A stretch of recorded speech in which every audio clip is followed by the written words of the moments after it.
আমি সুকান্ত। আজ আমি তোমাদের রায়মার্টিন প্রশ্নবিচিত্রা থেকে নবম শ্রেণীর জিওগ্রাফির 2 নাম্বার মডেল সেটটি সলভ করে দেখাবো। Third unit test 2 number model set. তো চলো শুরু করা যাক। দেখো, 1 নাম্বার হচ্ছে নিরক্ষরেখাতে মেরু নক্ষত্রের উন্নতিকোণ 90 ডিগ্রি। 2 নাম্বার দেখো, নিরক্ষরেখায় পৃথিবীর আবর্তন গতিবেগ হবে ডি নাম্বার 1670 কিলোমিটার পার ঘন্টা।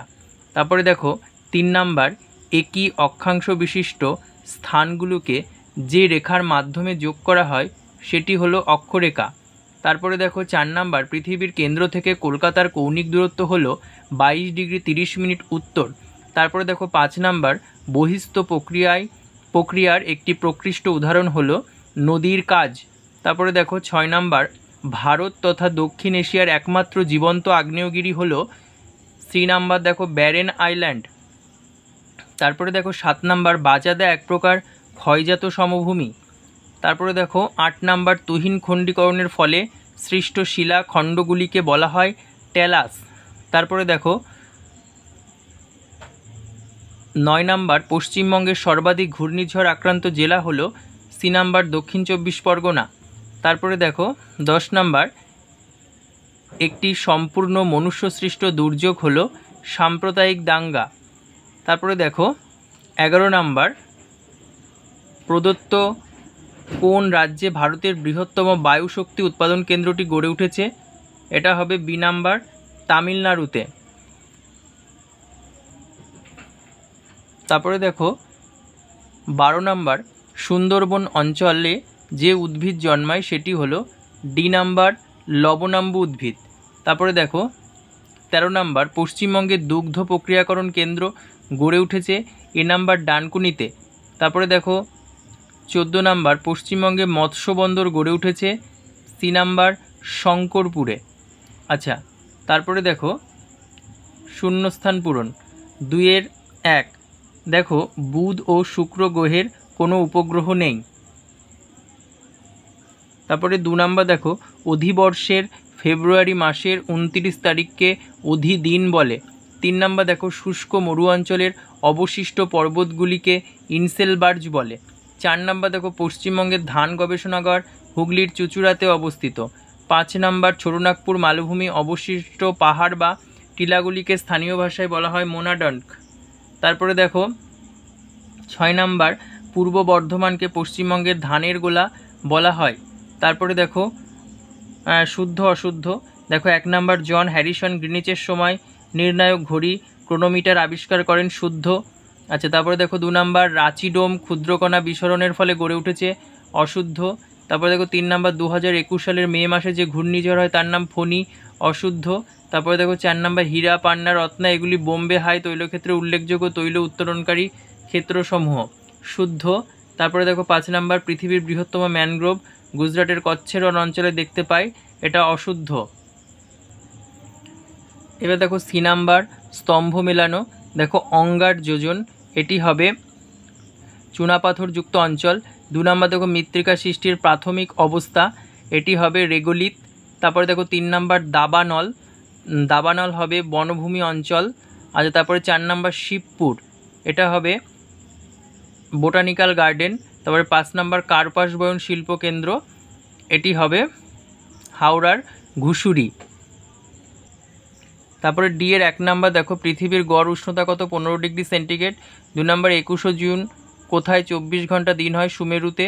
3 নাম্বার, প্রতিটি অক্ষরেখার কৌণিক কোণের সমষ্টি কত? 360 ডিগ্রি। তারপরে দেখো 4 নাম্বার, ভারতের একটি উন্নত সমভূমির উদাহরণ দাও। গাঙ্গেয় সমভূমি। 5 নাম্বার, পশ্চিমবঙ্গের আলিপুরদুয়ারের 2টি অভয়ারণ্যের নাম লেখো। দেখো 1 নাম্বার হচ্ছে জলদাপাড়া বন্যপ্রাণী অভয়ারণ্য, আর একটা হচ্ছে চিলাপাতা অভয়ারণ্য। তারপর দেখো 3-এর 1 নম্বর, আমরা পৃথিবীর আবর্তন বেগ অনুভব করি না কেন? এটা রায়মার্টিন সহায়িকা বইয়ের 48 পেজের 4 নাম্বার কোশ্চেন। দেখো এটা দেখে নাও ভালো করে, আমরা পৃথিবীর আবর্তন গতি অনুভব করি না বা বুঝতে পারি না কেন, এটা দেখে নাও ভালো করে। তারপরে দেখো অথবা উষা ও গোধূলি কি? এটা 64 পেজের 20 নাম্বার কোশ্চেন। দেখো উষা এবং গোধূলি পরপর দেওয়া আছে, ভালো করে দেখে নাও। তারপর 2 নাম্বার দেখো মালচিং কি? এটি পেয়ে যাবে 171 পেজে। দেখো এই যে মালচিং, শুষ্ক বা মরুপ্রায় অঞ্চলে মাটির উপর লতাপাতা, খড়কুটো, ঘাস, আগাছা প্রভৃতি বিছিয়ে রাখলে মাটির বাষ্পভবনের হার কি হয়, হ্রাস পায় এবং আর্দ্রতা বজায় থাকে, ফলে চাষাবাদের সুবিধা হয়। মৃত্তিকা সংরক্ষণের এই পদ্ধতিকে মালচিং বলে। তারপরে দেখো নগ্নিভবন কি, 161 পেজে পাবে।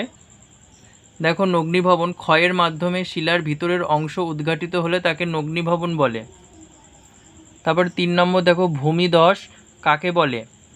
এই যে এখানে লিখে দিয়েছি ভূমিধস, পাহাড় পর্বতের গা থেকে মাটির চাকা বা পাথরের খণ্ড মাধ্যাকর্ষণের টানে নিচে পড়লে তাকে ভূমিধস বলে। তারপরে দেখো পশ্চিমবঙ্গের পার্বত্য অঞ্চল ছাড়া আর কোন কোন অঞ্চলে ধস দেখা যায়, এটা গাঙ্গেয় সমভূমি হবে। উত্তর দেখো গাঙ্গেয় সমভূমি। তারপরে অথবা দেখো দেওয়া আছে মালভূমি দুটি গুরুত্ব লেখো, এটা পাবে 131 পেজের 19 নাম্বার কোশ্চেন। দেখো মালভূমির দুটি গুরুত্ব, প্রথমে দেখো খনিজ সম্পদের ভাণ্ডার স্বরূপ, এটা একটা বলবে। 2 নাম্বার শিল্প স্থাপন, এটা পড়বে। 3 নাম্বার কৃষিকাজ, দুটো বলেছে। তারপরে দেখো 4 নাম্বার এনটিপিসির পুরো কথাটি লেখো, এর সদর দপ্তর কোথায় অবস্থিত। সদর দপ্তর নিউ দিল্লিতে। দেখো এনটিপিসির পুরো কথা হলো ন্যাশনাল থার্মাল পাওয়ার কর্পোরেশন। তারপরে দেখো অথবা আইএসটি কি,